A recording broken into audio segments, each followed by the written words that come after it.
Duterte Camp na may irregularidad sa pag-turn over kay FPRRD sa ICC at dapat siyang iuwi dito sa Pinas. Tama. Sabi ni Panelo, may isang foreign national umano na hinilingang ICC sa Italian government na maaresto dahil din sa kasong crimes against humanity, pero may nadiskubring pagkakamali sa naging arrest sa kanya. Inaresto. Pag dalawa kasi yung version, yung isa, ibinalik. Si Presidente, he cannot. He should not. Hindi pinapayagan niya ng konstitusyon. The power of the purse is wielded by Congress. Walang papel ang Presidente bilang observer sa BICAM. Dapat yan ang ginawa nyo. Tinutukan nyo yung nakaraang BICAM. Kita nyo nga, di ba? BICAM, may blanco. Tapos ngayon, magsasalita kayo lang. Joke yan! Joke. Si Baculaw ang bida rito. Oo. Kado, birahin mo ng birahin. Ano sabi ni Martin Romualdez? Nagke-claim pa siya ng victory dito sa 2025 election. Martin, gumising ka na. Anyway, baka tomorrow sa tamamong yan, magka-heart-attack ka. Yes. Good morning mga kasama. Nandito na naman si Kuya Goods nagbabalik. At syempre, kung di ka pa nakasubscribe sa ating channel, subscribe na lang po at hit mo na rin yung bell para lagi kang updated sa ating mga video. Ano ito? Grabe. Good news! Defense team ni Bibi Sara, naku po, kilalanin natin. Ito yung isang matapang na talagang bumabalandra, bumibira dito kay Bungetnget at dito sa pinsan niya. Sino ito? Si Atty. Guanzon. Ito lang naman yung hindi pinaupo ni Baculaw o ni Lulong. Ngayon ito, defense team na ngayon ni Bibi Sara. Magandang laban ito mga kasama. Talagang super ganda. At ito pa, nililigawan na ang Duterte Black para sa Senate Presidency. Ano yung ibig sabihin nito? Sa mga magiging Senate President, aspiring Senate President, ito na. Pag-uusapan natin yan mamaya. At ito, ICC nag-extend ng deadline para sa ebidensya mula sa witness sa kaso ng Pangulong Duterte. Ayan ang aabangan natin. At meron pa.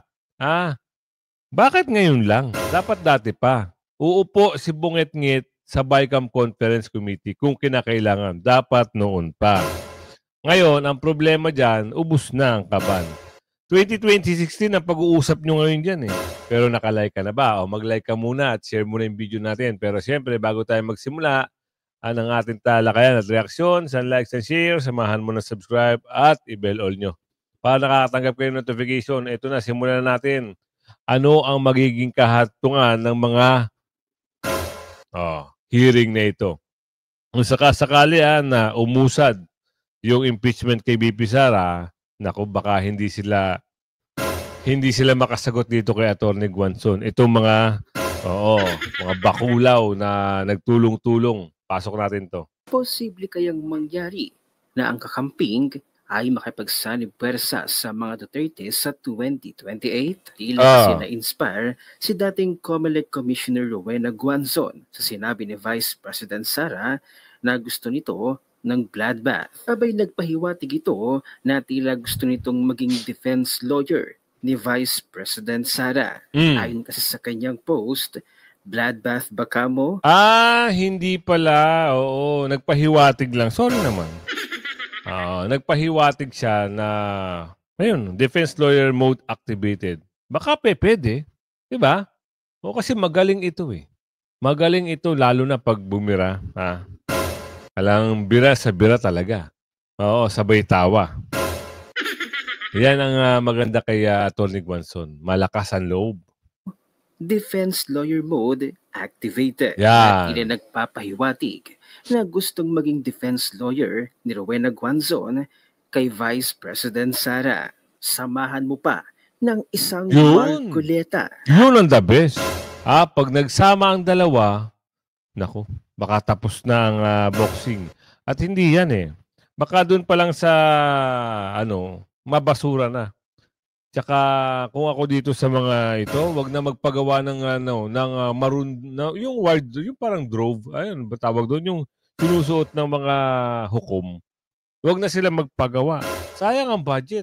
Oo, magbarong na lang sila kasi anak ng tipaklong gagastusan pa yun. Yun lang, pag-aaksayan pa ng panahon. Tapos mawabasura lang. Isipin nyo nga yun. Oo, budget na naman. Oo, sa bagay, may nakikinabang nga naman daw dyan sa mga ganyang bagay. Pag ginalingan, malaki rin ang pakinabang.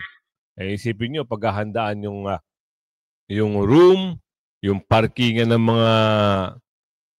mga defense team, yung akusado, yung parkingan ng mga naghahain ng impeachment, pagkain nila.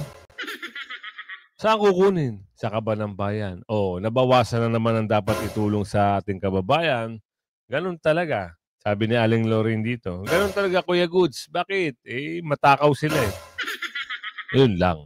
Ayon pa sa naging interview sa kanya ng media, handang-handa siya at kaya niyang protektahan si Vice President Sara sa mangyayaring impeachment trial. Dahil unang-una, maling-mali nga daw ang naging proseso sa impeachment case ni Vice President Sara. Tama. At walang-walang mga basihan. Abangan ng buong detalye sa buong video. Yes, Marcos is suddenly willing to reconcile with the Dutertes. How noble. After an ICC surrender, a House impeachment, and a nationwide smear campaign. Classic timing too, after the midterms revealed just how badly the public rejected his inner circle. This is not reconciliation. It's reputation rehab disguised as a handshake initiated by one whose power starts slipping. Ayoko ng gulo. Yan. Coming from the one who poured the gas and lit the matches like the self-confessed addict dialing the RUG offenders in his city to clean up their act, the common denominator is hard to ignore. Looks like Sara's about to drop a truth bomb, backed by solid evidence that could shatter what little trust these so-called leaders have left. A bloodbath indeed. That would explain the panic, the rattling, the deflections, the sudden need to distance and consolidate. It's not strategy, it's survival mode. Yan. Diba? Itong mga ito kasi, akala nila, abante sila sa mga Duterte. Kahit nagkampi-kampihan, ilang kongresista, ilang mga bakulaw. Ang dami nila. Puro Duterte ang gustong ilaglag. Ngayon, mapapasok na ang 2026. Malapit na rin 2025. So, halos kumakalahati na ng taon. 2026, 27, 28. Doon. Ngayon pa lang, ito na yung karera patungo doon sa national election. Doon Kaya nga sabi dito, target na nila Senate ito, umpisa na ito mga kasama. Hindi na ito biro. Pero saglit lang meron lang akong ayusin. So, ma-interrupt ko lang kayo.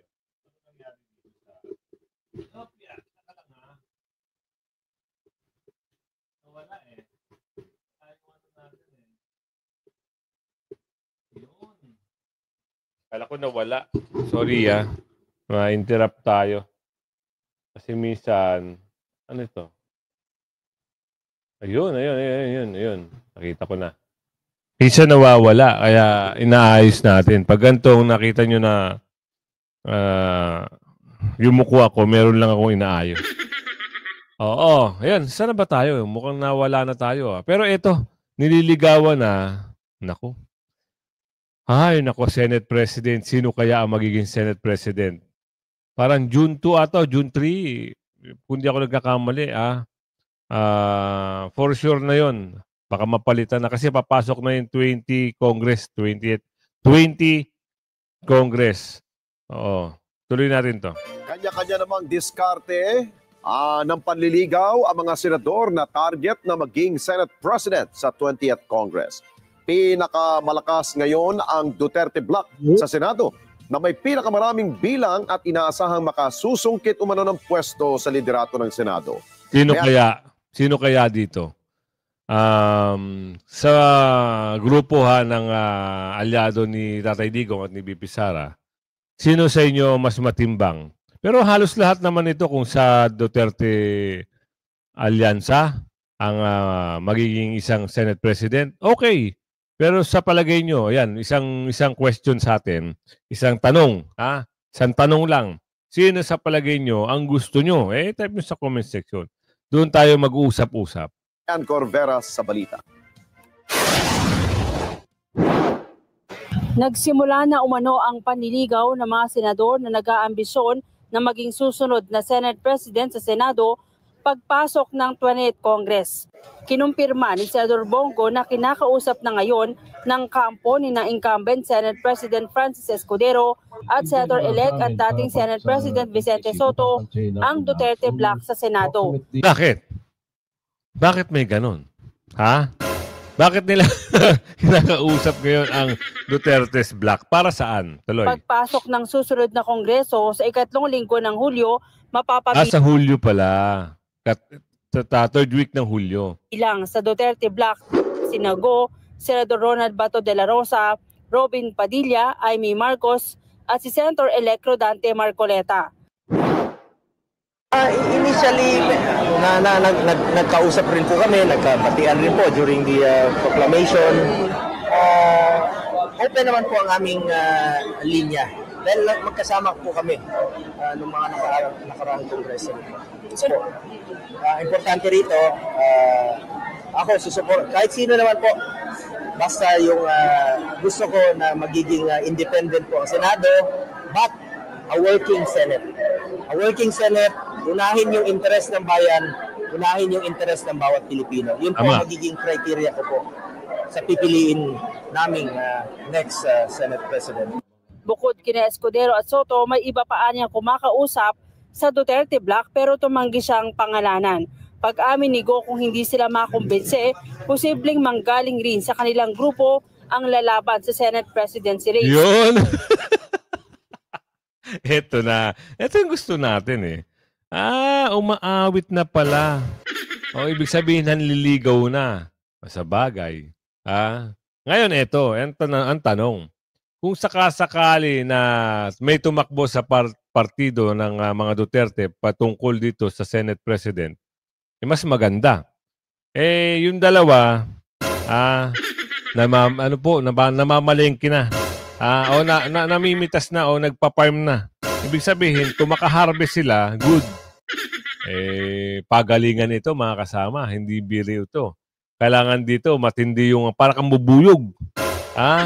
Araw-arawin mo yung bulaklak para magkaroon ng maganda pang resulta. May honeybee kang maharvest. Pero sa isip ng ating kababayan, magserbisyo lang kayo ng tapat. Ayos na eh. Kahit walang Senate President eh. Yung tulong-tulong ba na may bill na kailangan ipasa, na yung taong bayan na makikinabang, doon sana tayo eh. Kaso hindi eh. Ang nagiging problema, may partisa nangyayari minsan, agaya doon sa, kita nyo, diba? Na iko-contempt na lang, napigilan pa. Na-contempt, nakabawi, 2 araw lang. Samantalang si Colonel Grijaldo hanggang ngayon, ilang buwan na nakakalipas, andun pa rin. So, BP Sara, mga senador, Senator Bato, sana pakiusap lang namin, bigyan mo ng aksyon itong si Colonel Grijaldo. Kasi ang tagal na, wala pa tayong update sa kanya. At siyempre, yung trabaho ng tao, natanggalan pa ng sahod, sana lang magawa ng paraan agad-agad. At si Tatay Digong, pagtulong-tulungan nyo na, ilan na po kayo dyan. Oo, para naman mapabalik ng mas mabilis. Salamat po. Lahat naman tayo may karapatan. Karapatan naman po ng bawat senador, 24 kami. Kahit sino po sa miyembro po ng Senado sa 20th Congress ay may karapatan na tumakbo bilang Senate President. So it's open po yan lahat. But kami, we will vote as a block. Isa po ang aming suportahan, nagkaisa po kami. Yun po ang kasalukuyan naming pinag-uusapan. Hindi naman anya bahagi ng kanilang hinihing kondisyon ang posibleng pagbasura sa impeachment case laban sa kanilang kaalyado na si Vice President Sara Duterte. Bukod kina Soto at Escudero, matunog na sasabak sa Senate presidency race si Marcoleta, ayon na rin sa kanyang campaign advisor na si Malu Tiquia. Marami pa pong ibang nakikipag-usap rin po. Sabi na mas gusto natin ito. Si Mas gusto natin ito si Senador Marcoleta. Matapang. Tsaka alam naman natin, siya ay, alam mo yung, marunong tumimbang kasi abogado. Naging trial lawyer. Oo, alam niya ang yung tama, mali, kung alin yung nasa gitna, kung nasa gitna, dapat sa gitna. Di ba? Ganun kasimple. Siyempre, yun ang ating kagustuhan na maging maayos lang ang Senado, maging maayos lang ang pagsisilbi sa taong bayan. Yun din ang gusto ng ating mga senador eh. 'Di ba? Ilan na sila diyan. So eto na naman tayo sa pagdating sa mga usapin ng ICC. Tatay Digong, namimiss ka na ho ng nakakarami. Ito ang balita rito. Ano kaya ang dapat nating malaman dito? Nakahanap ng bagong argumento ang kampo ni FPRRD para payagang ibalik siya sa Pilipinas mula sa ICC. Salamat. Ang prosecution team nakakuha naman ng legal victory. Ang detalye sa agenda report ni Hannah T. Pinayagan ng ICC ang request ng prosecution na i-extend ang deadline sa submission ng mga ebidensya mula sa witnesses sa kaso ni dating Pangulong Rodrigo Duterte. Sa halip na May 9, pinayagan itong iurong sa July 1. Kabilang na riyan ang mga hiniling ni ICC Prosecutor Karim Khan na wag munang isa-publiko ang pagkakakilanlan ng ilang testigo dahil sa banta. Bakit? Ganun ba yun? Wag isa-publiko? Wow! Hindi pwede yun. Oo, pag kayo okay, pwede yung gawin yun. Paano naman si Tatay Digong? Buburuhin nyo dyan? Hindi. Palayain nyo na. Ang nakararami, kita nyo naman sa ebidensya, andyan na ang mga kababayan namin eh. Nagpa-party na dyan. Dyan na ho nagpa-park. Dyan na sila tumitira minsan. Para lang bantayan ang aming Pangulo. Ngayon, wow. Anak kayo ng bogi oh. Sa kanilang kaligtasan. Nakasaad sa Rule 81 Section 4 ng ICC na pwede itong hilingin kung may objective risk sa testigo. Wala namang pagtutol ang kampo ni Duterte at ang kinatawan ng mga biktima tungkol dito. May 3 mahalagang petsa na ngayon. Sa July 1 na ang deadline ng ICC para sa lahat ng ebidensya laban kay FPRRD. Bago niyan, may June 16 at June 20 deadlines para sa mga hiling na itago ang pagkakakilanlan ng testigo o ebidensya. Ang mga ito ang naglalatag ng daan sa susunod na steps sa ICC case laban sa dating Pangulo, kung saan tutukuyin ng judges kung may sufficient basis ba para tuluyan ng ituloy ang paglilitis laban sa kanya. Ibinahagi naman ni Pinapatagal nyo pa? Wala namang basis eh. Kita nyo naman, di ba? Lahat pamumulitika. Sinabi na yun sa inyo eh. Ayaw nyo maniwala eh. Magkano? Yan ang tanong ni Aling Ledesma. Magkano? Dating Chief Presidential Legal Counsel Salvador Panelo sa programang At the Forefront ng Bilyonaryo News Channel na may naging kaso na raw sa ICC na binalik sa home country ang isang akusado. Yun. Una nang nanindigan ng Duterte camp na may irregularidad sa pag-turn over kay FPRRD sa ICC at dapat siyang iuwi dito sa Pinas. Tama. Sabi ni Panelo, may isang foreign national umano na hiniling ang ICC sa Italian government na maaresto dahil din sa kasong crimes against humanity, pero may nadiskubring pagkakamali sa naging arrest sa kanya. Inaresto. Dalawa kasi yung version. Yung isa, ibinalik. Pagkatapos, when they discovered na there was an irregularity in the arrest, ninalify nila. Ang nag-nullify is yung Italian government. No, Italian government. Okay. The first version is that pumunta sila sa Hague, aeroplano nila, kinuha nila, binalik nila. Yung second version is, hindi nila binigay sa ICC, kung hindi ibinalik sa foreign country of origin. So dalawang magkaibang cases to? Dalawang individuals? Hindi, dalawang version. Dalawang version. Yung isa, isinuko, kinuha. Yung second version, the same accused. Binalik. And I think they also... Hindi pa binabahagi. Ayun, Attorney Sal, ang tanong namin, pwede na palang pauwiin si Tatay Digong. Yan ang inaabangan namin. Pwede na. Kung sakasakali lang dito sa sinabing petsa, ay... hindi mapatunayan lahat ng inaakusa kay Tatay Digong, ang masaklap dito, tinatago yung mga pagkakanilan ng mga witness. Ano yun? Hide and seek? Ganun? Hindi nyo, ng bugi Pag side ninyo, okay lang. Paano naman sa side ng Duterte? Diba? Isipin nga ni anak ng paklong, nakakarindi na itong mga ginagawa ng mga kampo ng mga nagpakulong kay Tatay Digong. Rinding-rindi na kami sa inyo. Ang kukulit nyo. Sumusobra na kayo. Ni Panelo kung anong specific ICC case ito at wala pang kumpirmasyon mula sa International Tribunal kung sino ang tinutukoy niyang akusado. Diba? O eto, dapat dati nyo pa ginawa yan. Ay sa bagay, naubos na kasi kaya ngayon, marami na nakasilip, kaya gagawin nyo na kung kailangan. Kung hindi kailangan, sa bagay kasi wala nang kakampi. Yun nasabi ni Aling Marie. Ano ba to? Alamin natin to. Handa raw si Pangulong Bongbong Marcos na umupo sa Bicameral Conference Committee sa pagbalangkas nito ng national budget para sa susunod na taon. Yan ay kahit paggawaing legislatibo ang BICAM. Ang ilang senador na uupo sa ika-20 Kongreso, hati ang reaksyon dito. Nakatutok si Mav Gonzalez. Kung kailangan, uupo raw mismo si Pangulong Bongbong Marcos sa Bicameral Conference Committee na babalangkas ng 2026 national budget. Sabi ni Budget Secretary Amina Pangandaman, Enero pa lang may mga bilin ang Pangulo para sa 2026 budget. Uupuan daw nila lagi ang proseso ng pagpasa ng budget hanggang sa dulo. Matatanda ang maraming kumwestiyon sa 2025 national budget dahil may mga naisingit umano sa BICAM gaya ng AKAP program. Sa Budget BICAM, piling mga mambabatas at staff lang ang pribadong nag-uusap para pag-isahin ang bersyon ng Senado at Kamara. Suportado ni Senator-elect Ping Lacson ang posibleng pagsama ng Pangulo sa BICAM deliberations, basta't mag-oobserba lang siya at hindi makikialam.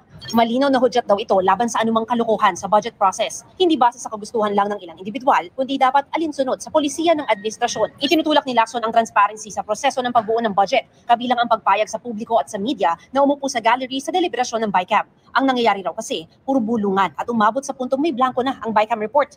Pero nagbabala si Senador Risa Hontiveros na posibleng magkaroon ng problema kapag ipinilit ng Pangulo na personal na bantayan ng Wow! May gano'n na ngayon. Noong nakaraan nga, ugong-ugong yung usapan Hindi nyo ginawa yan. Tapos ngayon, huwag nyo na kaming joke. Ano yun? Joke yun? Nakakatawa. Joke yun? Grabe naman mag-joke ito. Budget BICAM. Wala na raw kasing papel ang ehekutibo sa budget deliberations kapag naipasa na nila sa Kongreso ang National Expenditure Program. Kahit willing si Presidente, he cannot. He should not. Hindi pinapayagan niya ng konstitusyon. The power of the purse is wielded by Congress. Walang papel ang Presidente bilang observer sa BICAM. Dapat yan ang ginawa nyo. Tinutukan nyo yung nakaraang BICAM. Kita nyo nga, di ba? BICAM, may blanco. Tapos ngayon, magsasalita kayo na. Joke yan! Joke na joke talaga. Sobrang joke yan. Nakakatawa kayo. Pinilit yan, baka magkaroon pa sila ng problema. Baka kasuhan sila. Sabi ni Hontiveros, pwede naman kung gugustuhin nyo. Kaso parang ang nangyayari ngayon. Parang, papunta na sa 2028 election. Bango rito, pabango roon.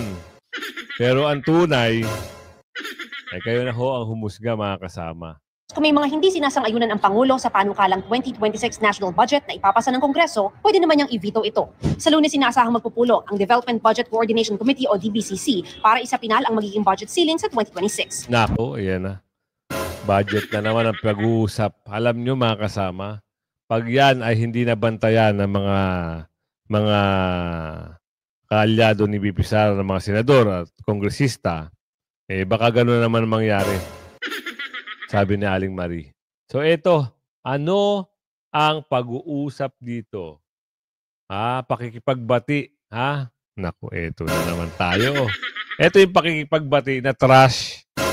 Sabi dito, trash ba to o cheap? Talk is cheap. Talk is cheap. Okay, pasok natin to Maganda rito, analyze natin kung ano yung mga balita rito. Tigilan yung mga pang-uusig dun sa mga kaibigan at kaalyado ni FPRRD at ng mga pamilya Duterte. Kabilang na dyan si Pastor Kipuloy. Kabilang na dyan yung mga vloggers na inuusig. Tigilan na yung pang-uusig sa mga kaaway. Only then, ako mismo makukumbinse that Marcos Jr. is genuine doon sa kanyang sinasabi. Kasi alam mo, Jay, talk is cheap. No? Cheap talk yan. Pwede, it's costless for him to say that. No? Kumbaga, mas maniniwala tayo that he is sincere if meron siyang mga gagawing konkretong aksyon. No? May kasabihan tayo, mga kababayan. Actions speak louder than words. So kung sincere po si Pangulong Marcos Jr. sa kanyang sinasabi na gusto niya makipag-ayos, no? Bati na tayo. Kinakailangan gawin niya yung mga nabanggit ko kanina para makumbinse ang ating mga kababayan that indeed he is true to his word. merong inilabas, di ko alam kung nabasa mo na ito, na discussion paper, itong Congressional Policy and Budget Research Department, kung saan ang suma dito is malaki ang magiging epekto sa ating fiscal space or sa pati na rin yung pagbabudget natin sa mga programa dahil po sa patuloy na pagtaas ng utang ng ating bansa. At nabanggit mo nga kanina na lagpas na doon sa ideal na debt to GDP ratio ang utang ngayon sa Pilipinas. Pagbabatayan natin itong datos mula sa Congressional Policy and Budget Research Department sa House of Representatives ito sa kasalukuyan umabot na sa 16.683 trillion pesos ang utang ng Pilipinas sa unang quarter ng taong kasalukuyan. At batay nga sa report, nasa 62% ang debt to GDP ratio nito. Kung magbabalik tanaw tayo, taong 2019, pre-pandemic, bago pa ang pandemya, umabot na pala tayo sa record-breaking din pala ito, Doc, no? 39.6% ang debt to GDP ratio nito. Pero sumipa ito noong 2020, 54.6%, noong 2021, 60.4%, at 60.9% noong 2022. At ayon nga dito sa pag-aaral ay dahil nga sa massive pandemic spending. At noong 20... Oh, yan ha. Narinig nyo naman yung kanina. Oo. Kung gusto niya magtrabaho na maayos, magtrabaho na lang siya. Less talk, less mistake. Yun. Ito, binatikos ni Kaado. Kinain ng sariling kasakiman. Ba, maganda ito ba? Ito yung bigyan natin ng magandang reaction. Sino ang mababanggit dito? Bakulaw. Si Bakulaw ang bida rito. Oo. Kaado, birahin mo ng birahin. Ano sabi ni Martin Romualdez? Nagke-claim pa siya ng victory dito sa 2025 election. Martin, gumising ka na. Anyway, baka tomorrow sa tamamong yan, magkahartata ka, magbagong isip ka na. Hindi kayo nagwagi. At alam mo, sabi niya, mag-appropriate pa daw siya ng trilyon, daan-daan bilyon, para ang bigas ay bumagsak sa 20 pesos. Walang katinuan eh. Naulol na po. Bumayawag-gewag na ang balanse ng utang. Wala ng sariling bayad. Nalulod na sa sariling kapangyarihan. Kinain na ng sariling kasakiman, ng sariling kasamaan. Hindi pa ba natin itatapon ang ganyang panunukulan? Bakit natin pagtsatsagaan yan? Buti kung pera nila ginagamit nila. Ay nakikinabang pa sila dyan. Sa tingin po ninyo, ito'y yung impeachment ba ang hangganan lamang sa game plan kung meron man laban kay Vice President Sara Duterte, o ang game plan talaga ay ipaaresto sa ICC? Kung naalala po ninyo, si VP Sara mismo ang nagsabi na kasama po siya doon sa listahan na ipapaaresto po sa ICC. Nagtagumpay na nga sila sa pag-surrender dito kay President dating Pangulong Rodrigo Duterte. Ang nakikita ho ba ninyong game plan ay ganun din ang sasapitin kay VP Sara at sa lahat po sa ilang senador na kabilang po doon sa ipapaaresto sa ICC? Yung tanong na yan ay nagpapatunay lamang na tayo ay talagang alipin na ng mga banyaga. Dahil ang ICC is a foreign entity. Bakit tayo nagpapaalipin? Bakit natin sinurrender ang ating soberanya? Bakit natin sinurrender ang ating dating Pangulo? At ngayon, mayroong propaganda na si Sara Duterte ay sasabit pa dyan sa kaso na yan. Alam mo, nasa sinabi ni Toby Chanko ang katotohanan na in-advise niya ang Alyansa Bagoong at ating Pangulo na huwag nang ituloy yung impeachment ni Sara Duterte. Hindi ba yun naman ang una? No? Natatandaan niyo yung statement ni Bongbong Marcos na sinabi niya, yung tungkol sa that is a storm in the teacup. Ayaw niya. Alam niya. Nung siya tanungin ng mga reporters, he was in his lucid moment. Tama. Yun ang narinig natin. Noong mga nakaraang panahon, ngayon, bigla. Bigla-bigla na lang. Split of time, ayun, sinakay si Tatay Digong sa aeroplano. Maliwanag ang kanyang kaisipan. It will just divide the nation, sabi niya. Magugulo lamang ang program ng gobyerno. Kaya ayaw niya. Pero bakit nagbago ang kanyang isip? At kung hindi ba nagbago ang kanyang isip, bakit hindi niya na-prevent ang kanyang asawa at si Martin Romualdez from continuing the plan. Dahil talagang wala namang magagawa ang ating Pangulo dahil si Martin Romualdez ang namumuno sa mababang kapulungan na magsusugod ng impeachment. So, sinabi niya ni Toby Chanco. Alam mo, nagulat ako eh. Ang minensyon ni Toby Chanco ay yung impeachment ni Sara Duterte. Ano ba ang sumunod doon sa impeachment ni Sara Duterte? Nag-improve ba ang sitwasyon ng Malacanang? Nag-improve ba ang public perception? Nakuha ba ni Marcos ang momentum ng public opinion? Hindi. Bakit? Dahil sa isang hindi ma-explain na kadiliman, nagkaroon ng illegal arrest, illegal detention, at kidnapping sa extrajudicial rendition ng dating Pangulo at pinadala sa isang banyagang husgado para doon litisin. Kaya nga. So, bakit yung impeachment ni Sara pa? In other words, nag-a-advise na si Toby Chanco as early as the impeachment pa lamang ni Sara na maghunos dili kayo dahil wala na sa inyo ang taong bayan. So, ano ang momentum? Impeachment ni Sara, kidnapping ng Pangulo, 2025 election, possible impeachment of the President. President, tandaan ninyo, noong si Erap ay ini-impeach, walang maniwala na matatanggal si Erap. Hawak ni Erap ang pera, hawak ni Erap ang mababang kapulungan. In fact, ipinalit pa niya si Manuel Villar bilang Speaker of the House. Pero ano nangyari? Naapektuhan ba si Erap ng impeachment? Hindi, mga kabansa kung natatandaan ninyo. Dahil naputol ang impeachment dahil doon sa envelope na hindi mabuksan. Naku, yan na.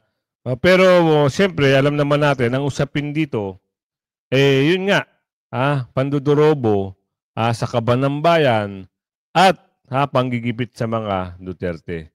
Kaya etong mga video na ito, kung umabot ka dito, sabihin mo kung taga-saan ka at shoutout sa iyo ng bonggang-bongga. At yan nga, abang-abang lang kayo sa ating nilalabas na video. Hanggang sa muli, bye-bye!